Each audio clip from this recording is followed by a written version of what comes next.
இன்னைக்கு நம்ம பார்க்க போற சமையல் என்னன்னா ஒரு டீ டைம் ஸ்நாக்ஸ் தான் பார்க்க போறோம். ரொம்ப டேஸ்டா இருக்கும், ஹெல்த்தியா இருக்கும். வாங்க எப்படி செய்யலாம்ங்கறத பார்க்கலாம். ஒரு பவுல் எடுத்துக்கலாம். இதுல 1 டம்ளர் அளவுக்கு கோதுமை மாவு எடுத்துர்க்கேன்.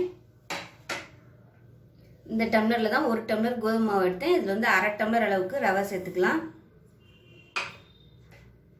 3/4 கப் அளவுக்கு ஜீனி சேர்த்துக்கலாம். 3/4 கப் இல்ல 1/2 கப் எடுத்துக்கலாம். ஜீனி வந்து உங்களுக்கு ஸ்வீட்னஸ் அதிகம் வேணும்னா 3/4 கப் எடுத்துக்கோங்க, கம்மியா வேணும்னா 1/2 கப் எடுத்துக்கலாம்.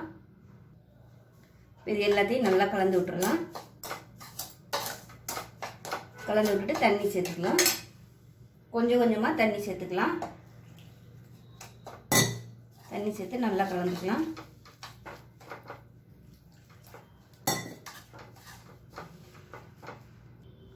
இப்போ பாருங்கள் எல்லாமே நல்லா கலந்தாச்சு. இதில் வந்து நான் ஏலக்காய் போடலை. உங்களுக்கு விருப்பம் இருந்தால் நீங்கள் ஏலக்காய் வந்து தட்டிட்டு சேர்த்துக்கலாம். இருக்கணும், ரொம்ப கெட்டியாக இருக்கக்கூடாது. இது வந்து ஒரு 5 நிமிஷம் அப்படியே ஊறட்டும்.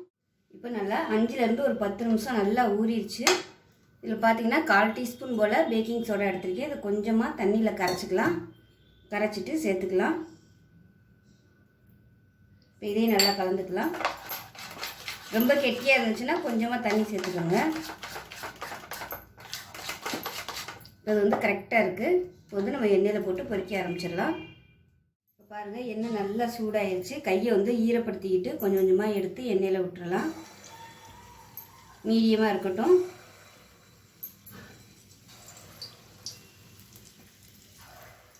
ரெண்டு நிமிஷத்துக்கு ஒருக்கா நல்லா அப்பப்போ திருப்பி திருப்பி விட்டுக்கலாம். கோதுமையில் செய்கிறதுனால ரொம்பவே ஹெல்த்தியாகவும் இருக்கும், நல்ல டேஸ்ட்டாகவும் இருக்கும்.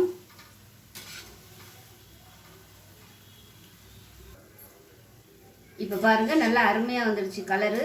ரவை சேர்த்துருக்கிறதுனால வேகிறதுக்கு நேராகும்.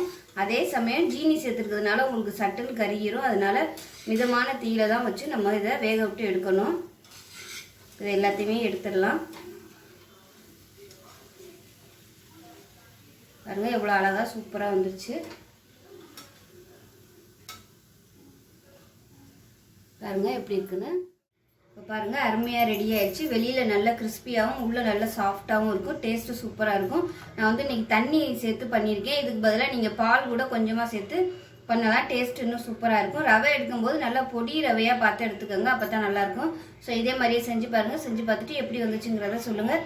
வீடியோ பிடிச்சிச்சின்னா லைக் பண்ணுங்கள், கமெண்ட் பண்ணுங்கள், சேனலை சப்ஸ்கிரைப் பண்ணுங்கள், பக்கத்தில் உள்ள பெல் பட்டனை ப்ரெஸ் பண்ணுங்கள். நன்றி.